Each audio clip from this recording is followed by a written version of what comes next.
Welcome back. Continuing our Let's Play here. We're in the middle of this raid on the Rebel base. Let's go out and see what's going on.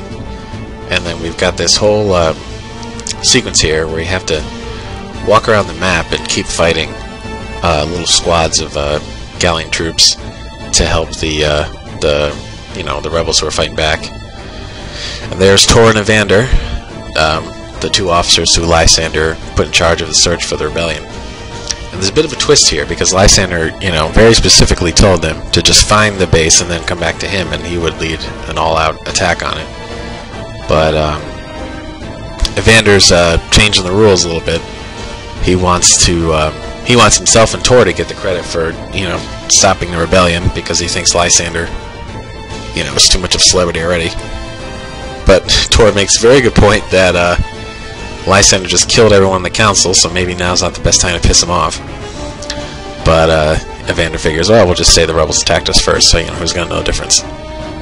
So that's what's happening. And the way this whole thing works is that we have to just go around and fight all these guys before we can fight the bosses. First order of business is to get Mina. And now we've got a fourth member. And 3 women, actually. I'd like to think this game does pretty well with that Bechdel test. I don't know if you ever heard of that. It's this little thing they do. You look at what are the specifics? You look at some kind of story, and the idea is that you're supposed to have at least 2 female characters talking to each other, and it has to be about something other than how hunky and awesome the male character is. So I'd like to think that I passed that. And it's interesting to think about. I mean, obviously there's some movies where that just won't work. I mean, there was that what's a good example? That movie Moon about the guy who's just interacting with clones of himself the whole time. Obviously that's not going to pass the test. I mean, it shouldn't, because it's it would kind of undermine what the whole movie's about. But in general, it's a good way to just it's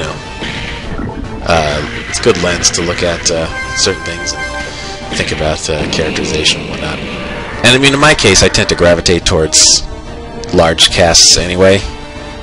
So, inevitably, I think you wind up passing it with the stuff I usually write.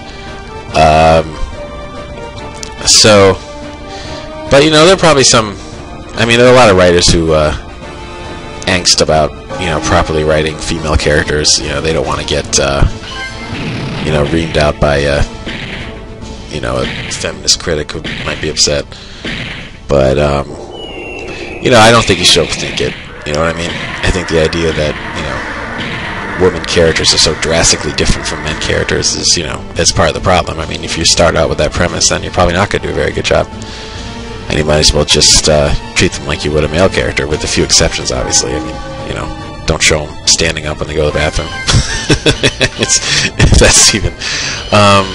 But I mean, there's probably some room for improvement with my stuff. I mean, this game, this game's older, but I think in this game I was relying a little too much on. I think a lot of the women, show a lot of anxiety, and maybe I kind of overdid that, because Nova does a lot of the time, and Mina does, and so that might be something I fall back on maybe a little too often.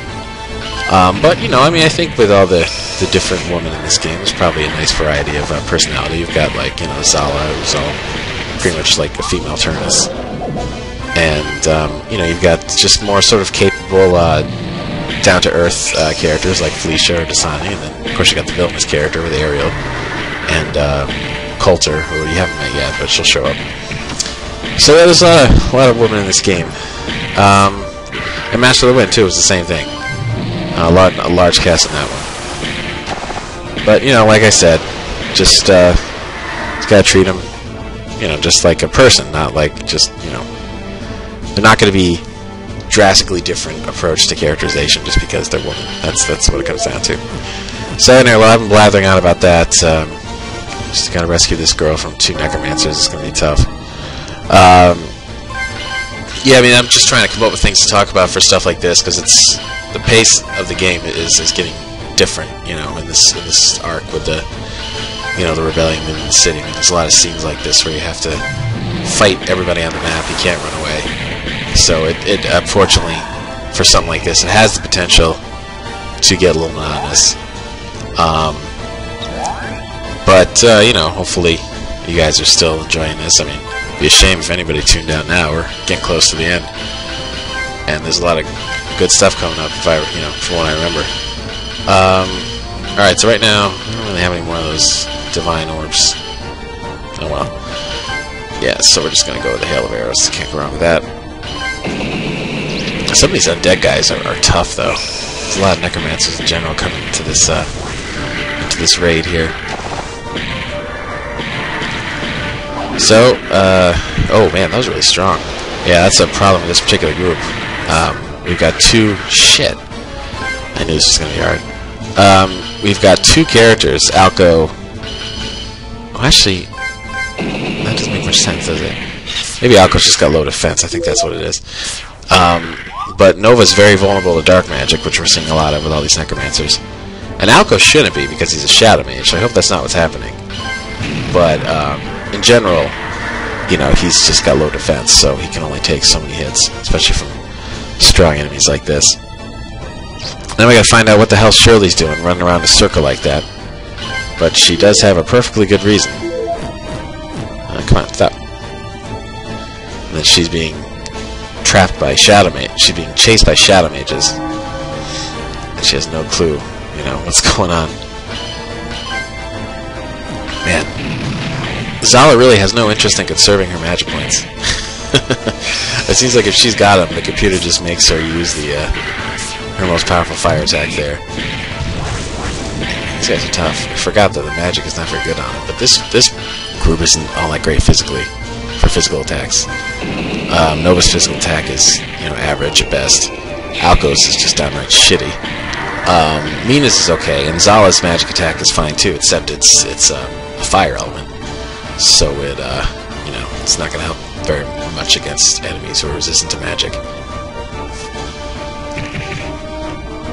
So now I gotta fight these guys, these marauders, little shrimpies. Look like 3-foot guys in suits of armor. But they're tough. They take a lot. They have high defense. And then they have that move. Oh man, they're all using it now. Jeez, I'm really gonna have to pound on them to get through that. Let's see. Yeah. Alright. There we go. Nice thing about the wand waving move, in addition to doing, you know, pretty heavy fire damage, I think it's like, it lowers random stats. It's either, I can't remember if it's attack and speed, or defense and speed. I know speed's one, but it, you know, because the idea is that Zala's just waving her wand around, like, with no thought, really, and it's having random effects on the bad guys. And, you know, the idea is that Zala uses a wand to sort of channel her fire magic that's all around her, because she's an elemental, so that's her weapon. You know, I got 3 assassins, so this could get bad, because they do an instant death move. And if you know, we get hit with that, we're going down. Let's see if I can hit them with some stats effects, though. So we got Alco's instant death move coming up. Not no sale. Oh, but I got 2 of them to go to sleep, though. That's good. Alright, so we'll concentrate on beating the hell out of the one that is awake. Actually, with magic, we can hit a bunch without waking them up. Okay. We're going to use here. Blah, blah, blah. Here we go. We need some magic for Zala. Alright, then Mina. Yeah, let's eviscerate him. Yeah, I love that. There we go. Oh, there goes the wand again. See, I filled her. Okay, wait. Attack and speed. Yeah, that's really good. It, you know, not only does that do heavy damage, but it just really, like, nerfs them like crazy. I remember that's pretty key for some of the last fights where you've got guys with, like, sick stats. Alright, so those guys are gone. This is getting old. This probably is a little... I don't know, maybe I could have made it so you only have to beat some of the monsters instead of all of them, because it takes friggin' forever. Alright, so now we gotta fight these guys. You kind of wish more of these characters, you know, these NPCs hanging around the base would kill more of them on their own instead of me having to do it. I need to get a better staff for Nova. That one's not doing jack. I know she gets a good one. Her endgame staff is pretty good, but it'll be a while before we can get that. So I guess I'll stick with magic for her. But the others have pretty solid physical-based attacks they can use. There we go. Oh, that's a miracle ether, so that's appreciated. Alright, now I gotta rescue this guy. I think... Oh yeah, it's only one Necro this time. I was afraid more were gonna pop up like with those assassins. Okay, the dark pools, though, that's always the variable. It could be wimpy undead guys, or it could be those friggin' dervishes that hit crazy hard. Okay. The problem is you can't really kill the dark pools before they transform. I pretty much made sure of that. They got a lot of hit points, and usually they'll transform. Oh, god damn it. I just said the dervish guys would be the worst, and I got 2 of them. Oh, this is gonna be nasty. At least I debuffed him pretty early with that move from Zala. I wish I still had one of those divine orbs. Those things are a godsend. They're so rare. Okay, so it's... yeah. Oh, man. That move's so good. Yeah, oh, man, we kicked their asses. Guess I should be a little more confident. We're getting all these Gale Orbs, which are an item that calls the strongest wind attack, which Mina already has, but it'll be useful for the boss fight. Let's see, is this chicken okay? Yeah, I guess so.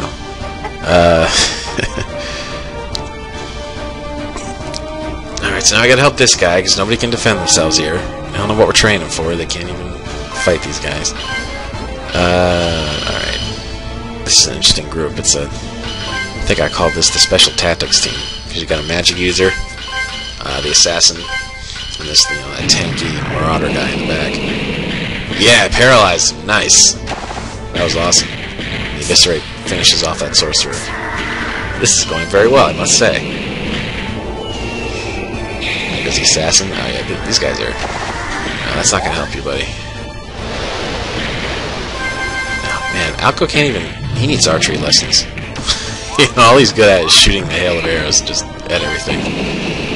But when you try the single attack... I guess I just made his default attack stat just way too low, because even at level 50 he's not even doing very well with his regular attacks. Alright, so now we have a situation here where 2 of the scouts who were part of the invading force immediately had a crisis of conscience when they found it. You know, they realized that they were fighting their fellow citizens, basically, and that's not what they want. So now we're going to have to defend them from the superior officers here. So we'll queue up the usual high-powered spells. Typhoon's especially effective because the captains are fire mages. And so that will do some nice damage for us. You see, even the wand waving is very powerful against them, although the debuff is still appreciated. But yeah, Typhoon won this day. A lot of these stat buffs too. I'm going to field day once I have my core party back. I mean, it's never... You always feel like, you know, you shouldn't bother using the stat boosters on the secondary party members, you know, like Mina or Alco or Zala or whatever. But once I have everybody, the main 4 back, we're going to have a big party. Alright, we got one more fight here, and I'm going to cut it out. Just because this has gone on for a while. And that's the last one. So... we'll fight the bosses at the next video, because I think I'm over my usual time. Alright, peace.